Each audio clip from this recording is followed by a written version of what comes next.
Hello everybody, I hope you're having a wonderful day or night wherever you are. So in today's video, I am going to talk about possible questions that you could be asked in your teaching interview for teaching English abroad. Now, I do mention South Korea in the title because that is where I ended up working. However, I have interviewed for jobs in Japan and Thailand. So trust me when I say that these questions are universal.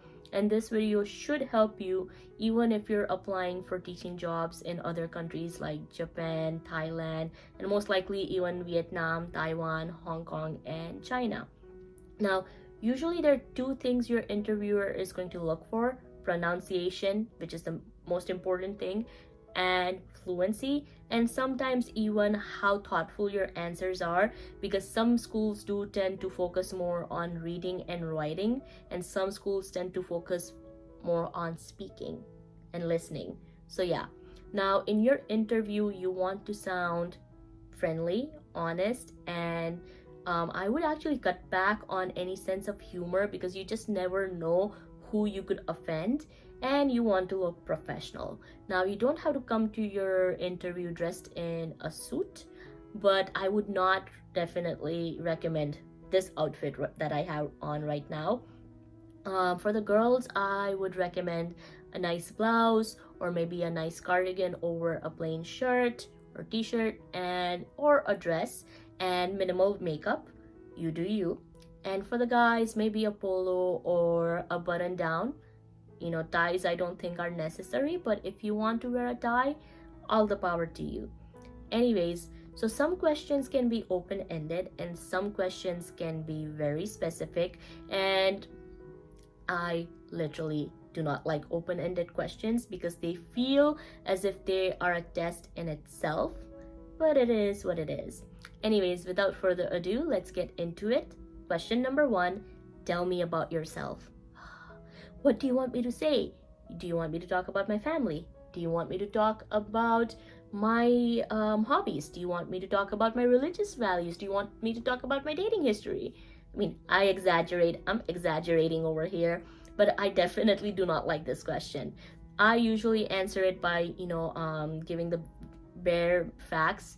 I am from so and so country. I am so and so years old. I was born in so and so city, and I live in so and so city. You weren't specific. Don't expect much from me. Question number 2, work history. So some open-ended would sound something like, tell me about your work history. Essentially, you're just summarizing your work experience, and sometimes your interviewer will be specific. How long did you work at this place? What age group did you teach? And then, they could even build on that by asking you, what age group do you want to teach? What age group would you prefer teaching? What do you think the differences are between teaching young children and older children? So on and so forth. Anyways, question number 3, education. Open-ended would sound something like, tell me about your educational background. Specific would sound like something like, when did you graduate? Why did you major in this? How many hours did you do with your teaching certificate? Do you plan to pursue further education? Why do you plan to pursue further education? So yeah. Question number 4, what are your hobbies? Very simplistic. My hobbies are reading, writing, etc., etc., etc. Okay. Question number 5, what are your strengths and weaknesses? Sometimes your interviewer will specify a number. State your strengths and weaknesses accordingly. And if you're not given a number, I would recommend that you prepare 3 strengths and 3 weaknesses. Now, question number 6, how would you resolve any issue with your coworker? And my answer to this is very clear and concise.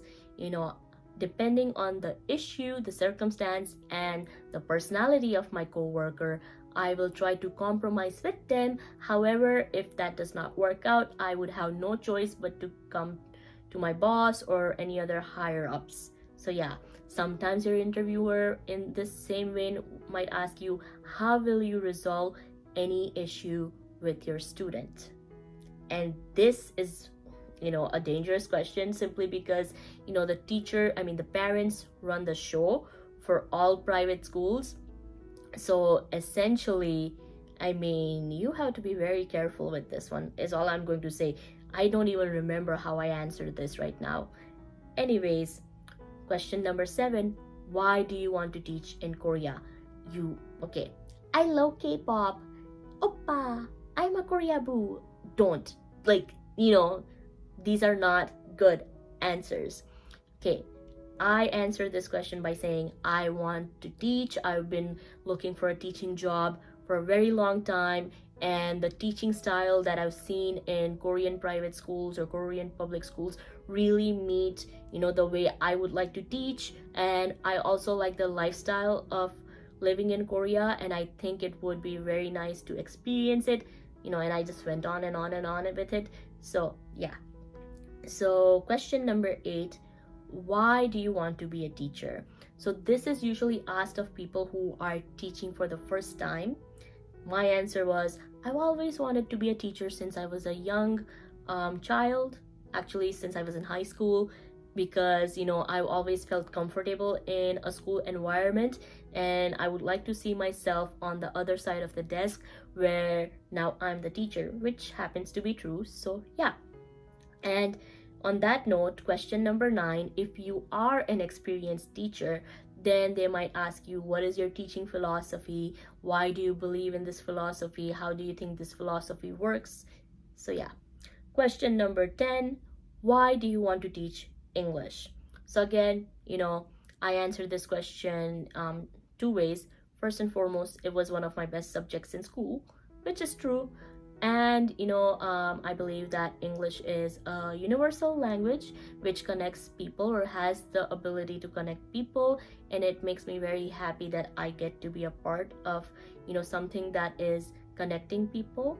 So yeah, that was my answer to why I like to teach English. Question number 11, last but not the least. Do you have any questions for me?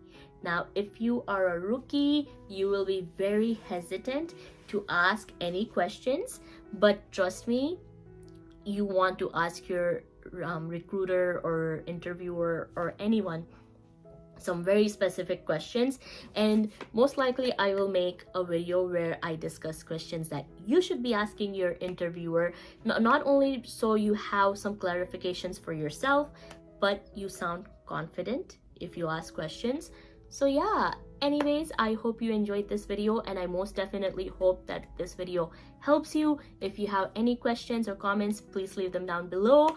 And yeah, that's it for now. I don't know where my shutter is, but anyways, bye for now. My shutter! Oh, here it is.